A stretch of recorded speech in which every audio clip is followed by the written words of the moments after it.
In this video we have a look at how to establish the quadratic formula, and the aim of the quadratic formula is to try and solve an equation where we have a quadratic expression ax squared plus bx plus c equaling 0. So what are some other things we could try before we actually go to the quadratic formula?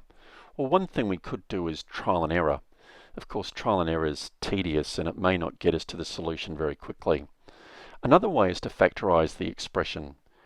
In this example, we've factorized the expression into two parts. That's x plus 3 and x plus 4, forming an equation equal to 0.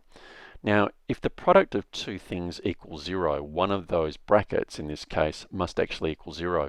And to make that true, either x is equal to negative 3 or x equals negative 4. So factorization is a tidy method to solve the equation quickly. But what if the quadratic expression cannot be factorized? We need to look at another way to solve this.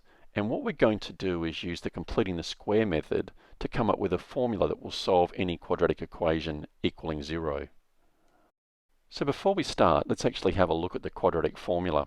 You can see here that x is expressed in terms of the coefficients a, b, and the constant c. So we need to use the completing the square method to end up at this result. When completing the square, we need to consider the coefficient of x squared. In this case, a is factorized out the front of that expression, and that means we need to divide the second and third term by a. To simplify this further, we can now divide both sides by a, and with the right hand side equaling 0, 0 divided by a is still 0. Now we can commence the completing the square process. So what we do is we have x plus a half of the coefficient of x, all in a bracket squared, subtracting that b on 2a squared now, and then adding the remaining part, which is c on a, still all equal to 0.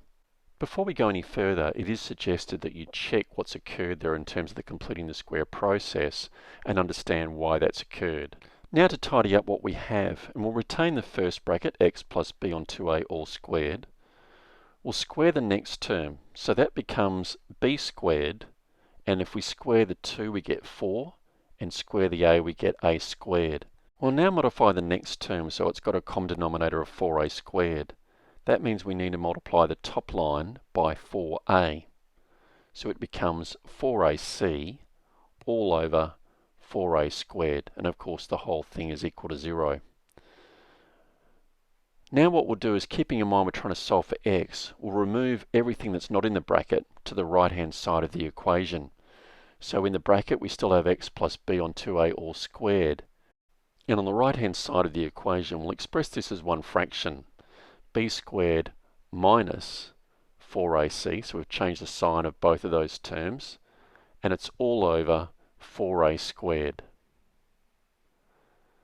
Now to find x, we'll need to remove the squared from outside the bracket, so we'll take a square root of both sides. So x plus b on 2a will equal plus or minus the square root of b squared minus 4ac all over 4a squared.